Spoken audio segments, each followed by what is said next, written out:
If you're doing your boards at home, once you buy one of our moulds and you got your pieces of wood, we're happy to sell you some, really stunning pieces of wood. This is Swamp Carry. So this is Tim from Barrelcraft, and he's paid about 40 odd bucks to go into this stunning board that he's making for one of his clients. Buy a mould from us, buy the timber from us, and then when you get it, assemble your mould, get your pieces of wood, make sure you seal coat it just as Tim has done here, and pop it into the mould. Once you've got this done, you might want to clamp down or weight down your pieces of timber. This is mostly about 45 millimeters thick. I'd advise to, if you're going to be putting objects and things in, do a 10 millimeter pour first. So do a 10 millimeter pour, have a couple of containers to hold your wood down. Once that sets and goes off, then you can get really creative and put in whatever you want. And this particular board, we're putting in some, what are we putting in here, mate? We're putting in some spirits. Whiskey bottles. Tim's just going to pour his black epoxy into the mould. It's another key thing is just make sure your mould is level. Get yourself a little 4-inch level from Bunnings and Mitre 10. And then just make sure your mould is completely level before you do your pour. Another thing to remember is if you go putting stones and crystals and glass and agates and that sort of thing straight away, and then you have to do any work on the bottom of the piece, like sand it or plane it, then you're in for big trouble. So what you want to do is you want to pour at least 5 to 10 mil of whatever colour resin that you're using in straight away. And then if you come to do any sanding or tidy up on the bottom of the board, you've got some basic method. So now Tim's just going to gas that, get rid of the air bubbles.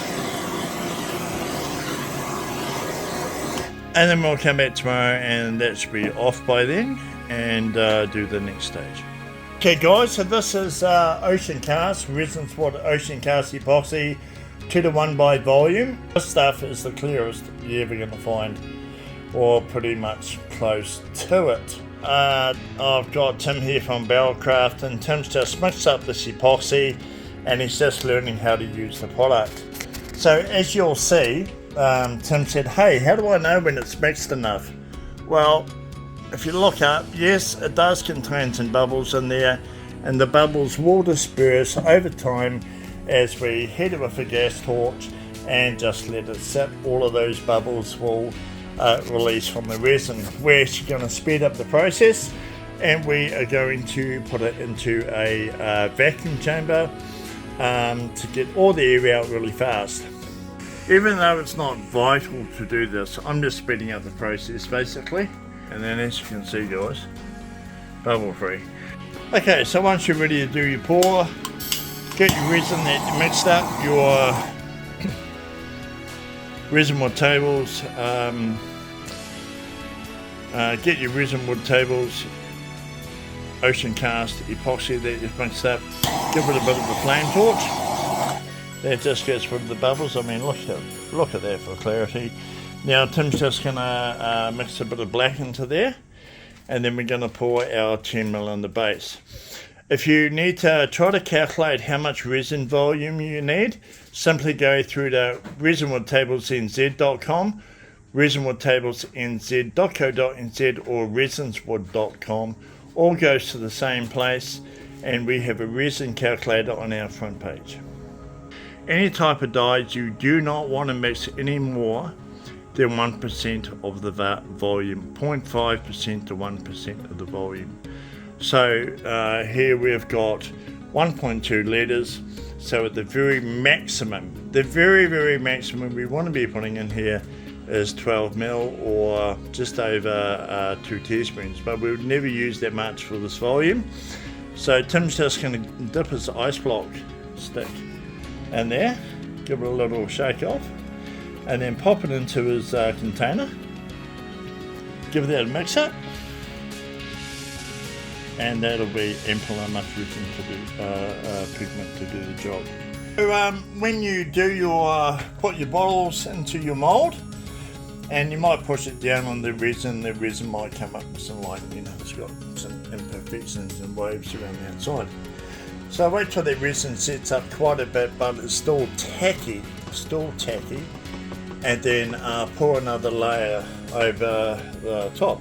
So what we're going to do is we're just pouring another layer in here, just a very light layer, because all we want to do is we want to get the imperfections out that's currently sitting in that top surface.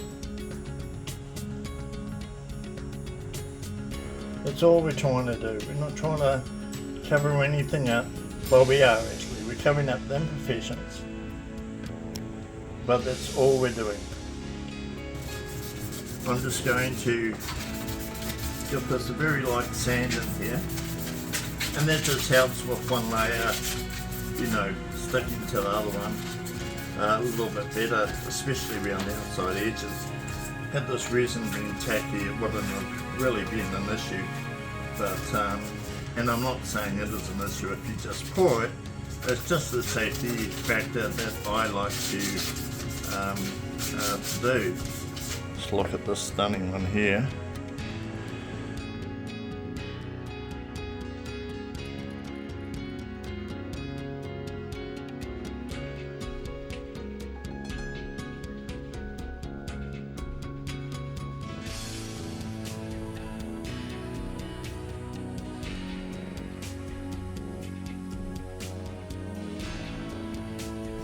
Cracking on, we'll just get this board.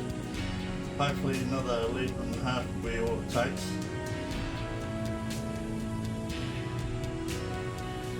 And if it needs another pour, which it's going to,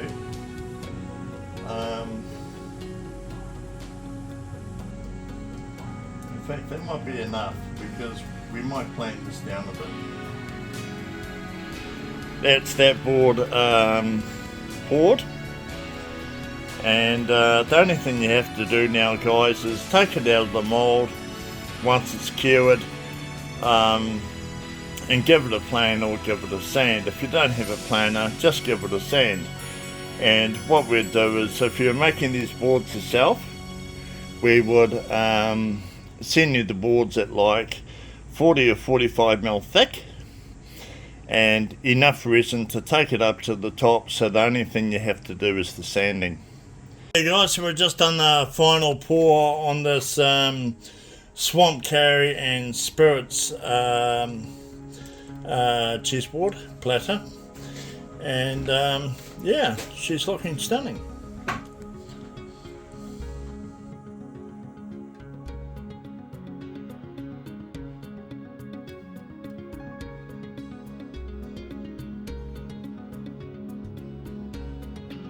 So I'm just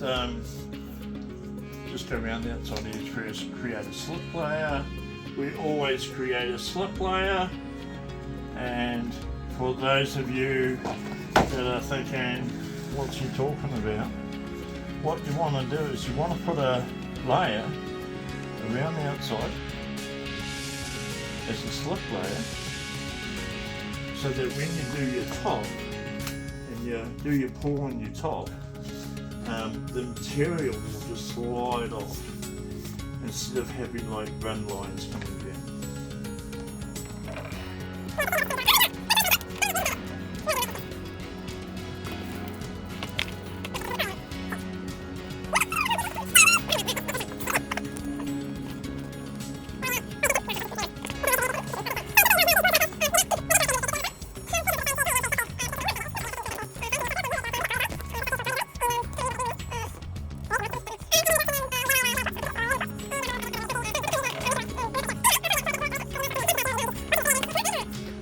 So I can see it now.